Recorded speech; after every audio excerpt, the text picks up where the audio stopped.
let's talk Julius Holly. So TJ, you have released a clip on this, but just the other day, Julius Holly, a 4-star edge, has committed to Michigan, and he made an interesting quote where he said that it's the people, which we've heard before, and now this is straight from the commit's mouth right here, that it's the people that helped drive the decision. So TJ, walk us through this and kind of what the impact of this player is going to be.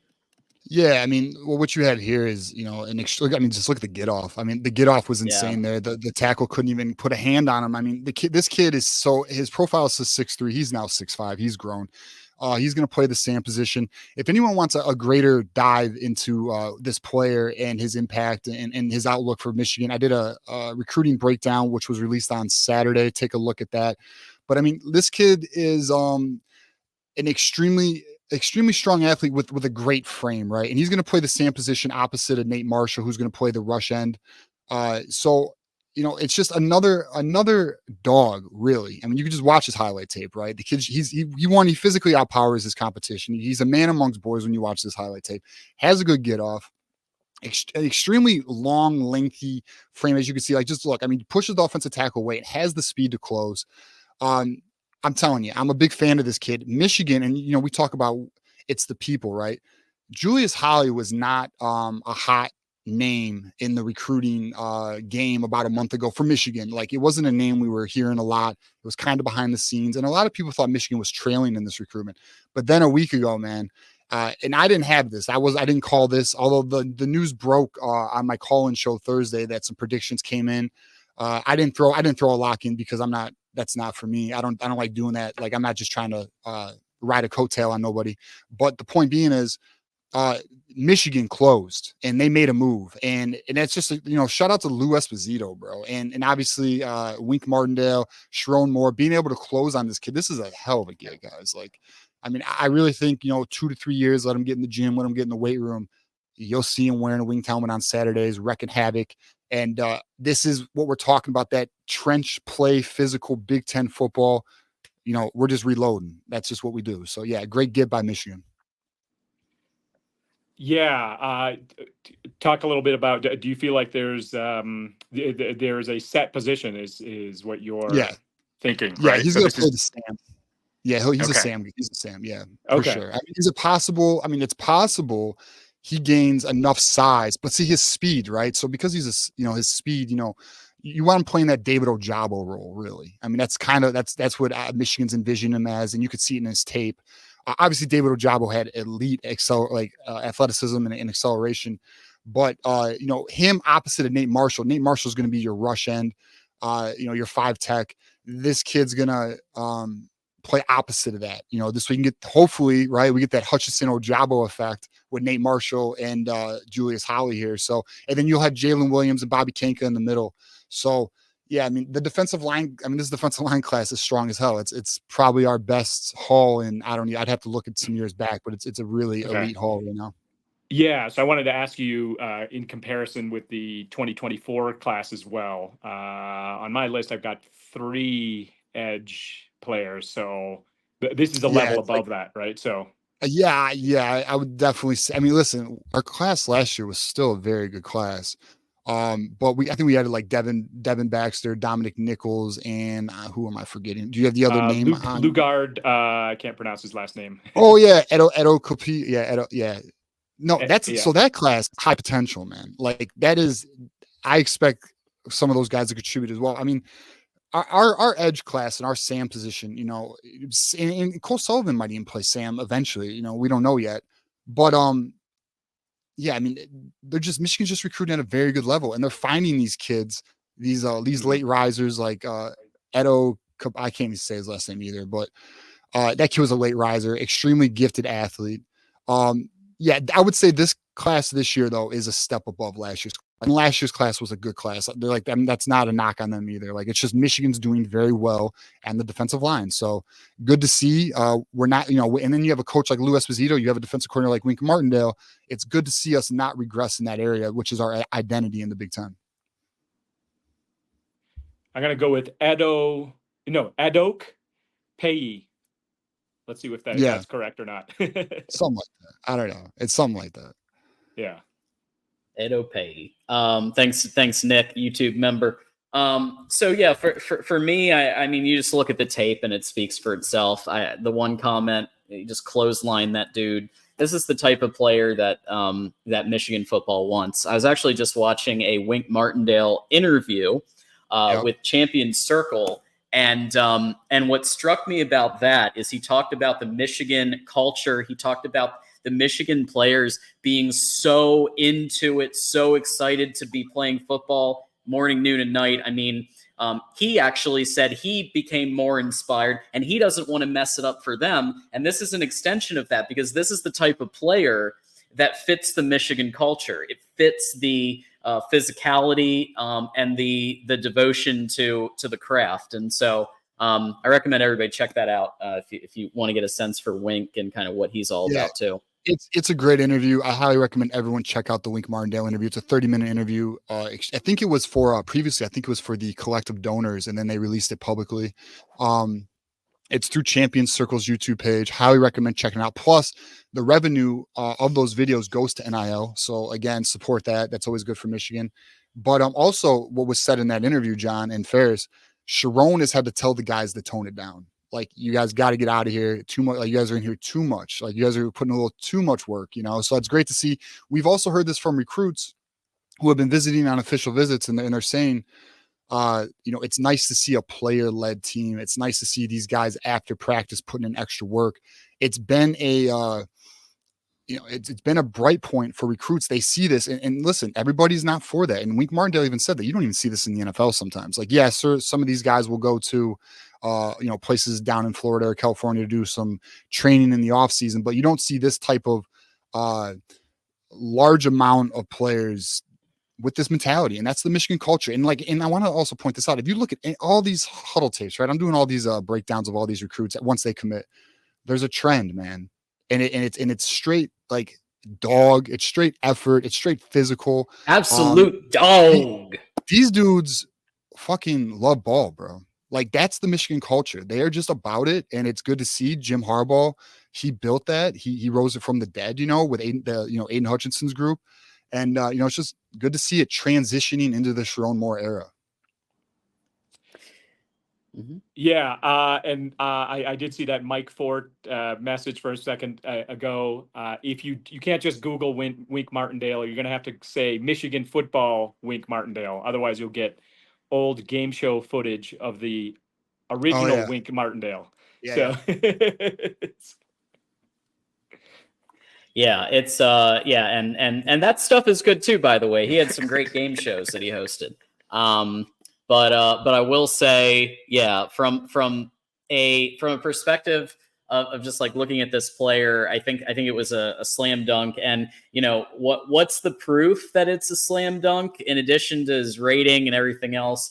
You know, Michigan's getting more guys from the South. That's great.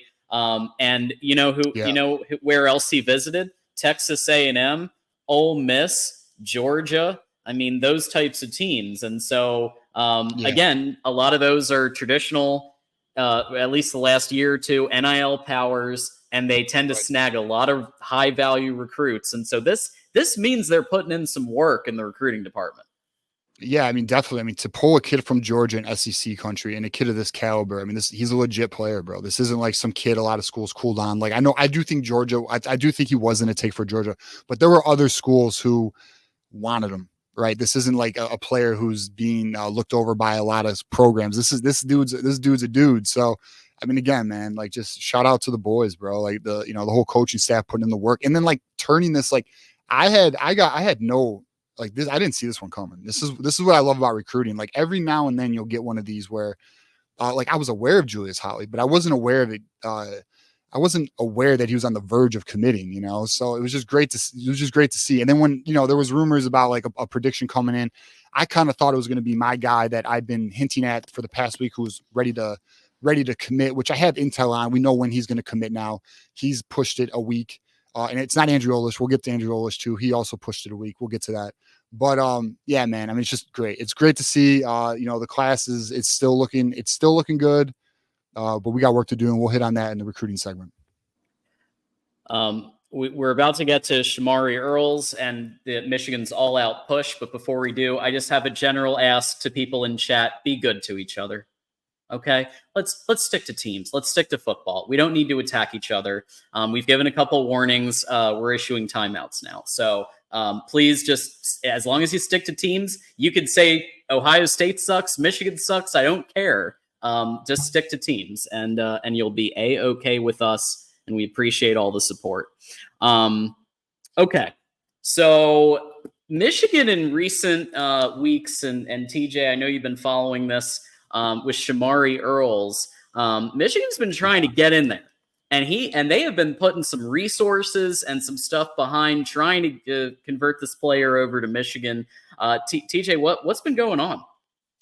Yeah, so Michigan is going all in on Shamari Earls right now. They're obviously aware that Georgia is a serious threat for Shamari Earls. He's currently committed to South Carolina, but in reality, he's really a free agent right now. He's not going to be at South Carolina. So we are in a Georgia-Michigan battle.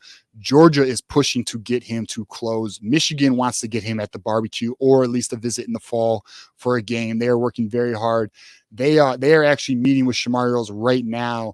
And look, guys, so we are going to talk about this, but we obviously missed on some targets. Most of us are aware.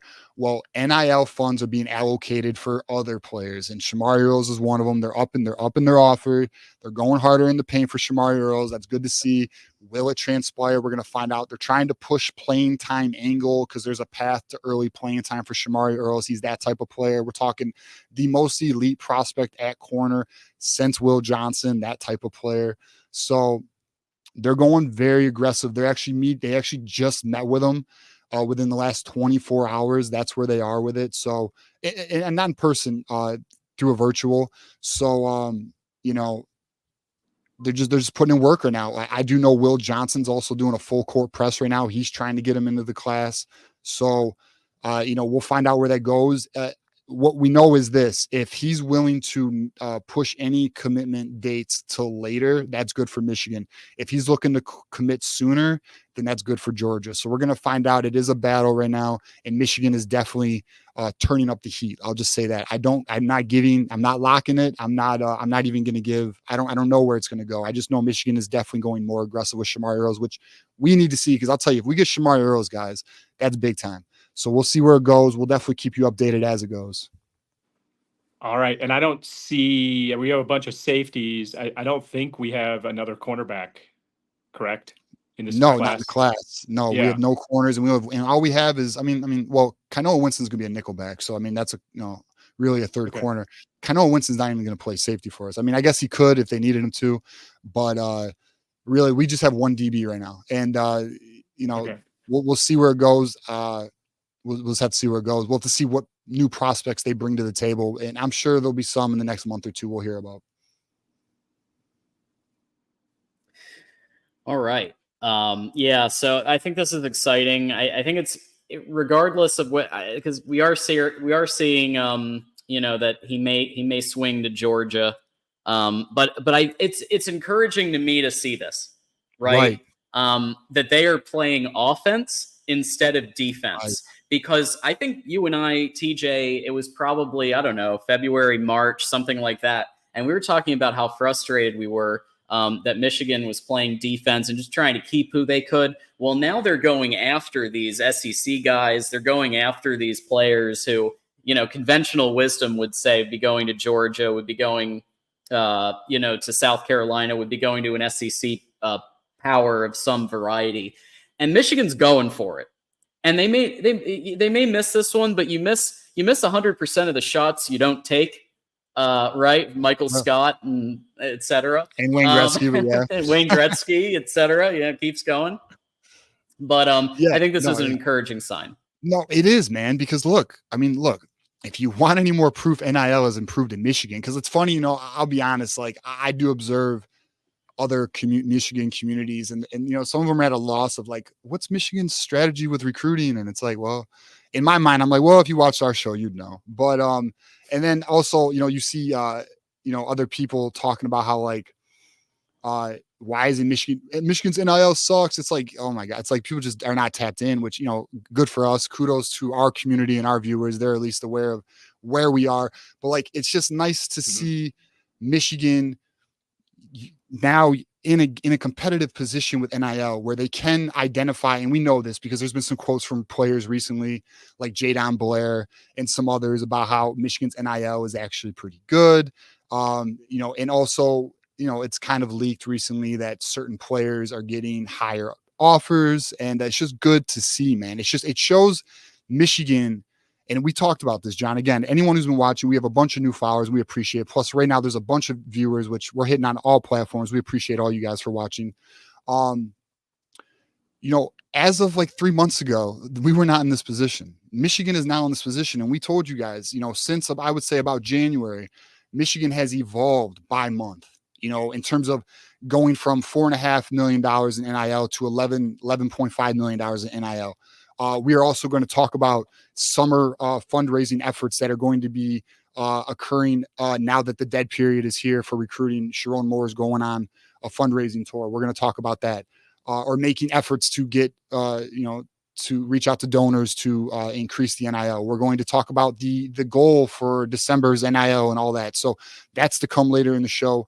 But like, it's just great to see Michigan still building, still climbing, still getting better, still not settling. We know Jared Wagner has said it's good, but we need to be better. And that's what you want to see, man. So, I mean, again, shout out to Michigan. They're still working. It's not where they want it quite yet, but it's definitely it's improving by the month, literally. Yeah, we should all be grateful and thankful for the way that Michigan is trending, because there's another big school out there that hasn't been trending the same way, and that's USC. Right. So it easily could have gone the other way, and in other times with different leadership, and that includes Santa Ono all on down. Things at Michigan could look very much like things at USC right now. Yeah, and even Penn State. I mean, Penn State has an NIL problem. USC has a major NIL problem right now. They're losing kids left and right. Ole Miss is losing kids right now. Like, it's very interesting to watch the recruiting landscape right now. And Michigan is definitely, we just saw, I mean, for those who maybe they didn't see, Dusty May just recently said his goal is to have the strongest NIL in the Big Ten. And when you really think about it, you take a step back and you think about that. Well, damn, that's Ohio State. Damn, that's Oregon. Those are big players. Those are top 5 NIL programs in all college sports. So if Dusty May is literally shooting for that mountaintop, you know what I mean? And we all know what Dusty May's doing. He has 30-minute NIL interviews or meetings every day. He's reaching out to donors constantly. I mean, it's just great to see that the philosophy at Michigan as a whole has improved. And you can see it in the basketball program. You're seeing it in the football program. And it's just, I mean, I know I'm happy. I'm happy to see it. I know there's more work to do, but it's good to see. Yeah, when coaches do recruiting, remember, it should be very important for them to do recruiting of players, but also recruiting of donors. I mean, that's the world that we live in right now. So, great point, Ferris. Great point. And on the topic of recruiting and what's happening, our Justin has given us a $5 super chat. Have you guys heard about kids in South Carolina? South Point and Northwestern have some talented kids.